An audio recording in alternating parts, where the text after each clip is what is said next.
Andrews Hayden hardly looks like a radical, but he is one. Radical means root. Radical questions go to the roots of the problem. For example, are the nations of the world reacting appropriately to the dire threat of climate change? And if not, why not? Why do we have such a false understanding of wealth? And what's the nature of real wealth? Why have the benefits of technological society, which promise security and leisure for all, so completely failed to materialize? And what can we do about that?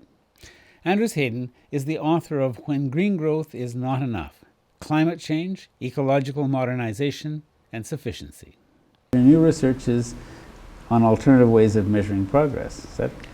Yeah, that's right. So in recent years, there's been a lot of criticism of GDP as a measure of progress and well-being. And of course, it was never actually intended as a measure of progress. It was a measure originally, it was meant to be a measure of the volume of economic activity, which is not synonymous with progress or well-being. It was clearly not meant to be the case, according to Simon Kuznets, who was one of the key individuals involved in developing it. But it's come to be seen as a measure of how well we're doing as a society, how much we're advancing, and so on. And it's clearly very flawed as a measure of that kind. It doesn't take into account environmental considerations. GDP can be going up, leading to high levels of environmental destruction.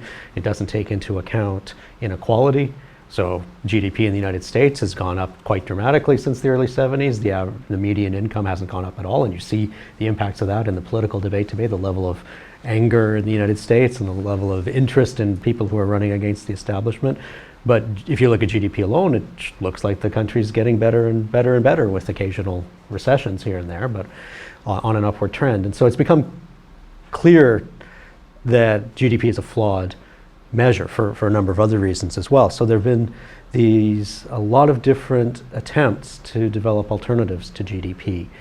And we've seen interest at that. It used to be that it was people on the green side of the political spectrum making these arguments, making the critique of GDP largely as a measure that doesn't take into account ecological considerations and sustainability. And you had people in green parties and environmentally minded academics and so on saying we needed alternatives to this. And more recently, we've seen that move into the mainstream, that kind of recognition of the limits of GDP. So Nicolas Sarkozy, when he was president of France, commissioned a group led by Nobel laureates Joseph Stiglitz and Amartya Sen to look into alternatives to GDP.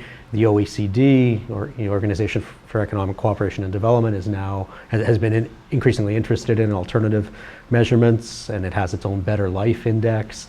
The European Union has a Beyond GDP initiative, or at least originally they started talking about Beyond GDP, then they changed it to GDP and Beyond, to just a slight change in the wording, but reflecting the fact that some people think this is about moving beyond GDP. Other people think of this as, well, it's still going to measure GDP, but we'll have some other measurements to go alongside it. In any case, there's been a lot of mainstream interest in this. In Britain, under David Cameron, they launched a national well-being measurement initiative with new surveys asking people in Britain how satisfied they are with their lives. So we've seen a proliferation of these initiatives around the world, and it's gotten to the point where we can now ask what impact, if any, are these alternative measurement systems having on policy and on political and social priorities. So that's what we're interested in looking at. Now, we're right at the beginning of your research project on this, but you must have a hypothesis. What's your hypothesis about the impact of this? Well, I don't know if I have it formulated as a clear hypothesis. I have a question about how interested in the degree to which this shift to new measurement systems the degree to which that is changing the social priorities, or the degree to which that is simply allowing some of the critique of the conventional model to be safely absorbed by dominant institutions. And I don't know what the answer to that is yet. So I mentioned earlier, it used to be the Greens, the radicals, who were critiquing GDP and saying we need alternatives. Now we have this much greater mainstream interest in it. And so the fact that you're getting this debate about how to measure progress, how to measure well-being, it opens up these possibilities to say, actually, we may have been on the wrong path. Maybe we've been prioritizing the wrong things. There are alternate opportunities here to make the case for a greater emphasis on ecological sustainability, on social equity, on considering the value of things that are not produced for a market price, the value of volunteer work, the value of all the unpaid work that goes on in households, predominantly by women, to give greater value to that in society. So there's an opportunity here for that. Anders Hayden on the changes we need to make in ourselves and our societies to deal with the changes we're already causing in the climate. If you found this interview stimulating, you may want to see our interviews with Gwen Dyer, author of Climate Wars, and with James Lovelock, who believes we may already have irreparably damaged the intricate balance of forces that sustains our living Earth. For The Green Interview, I'm Silver Donald Cameron. Come see us again.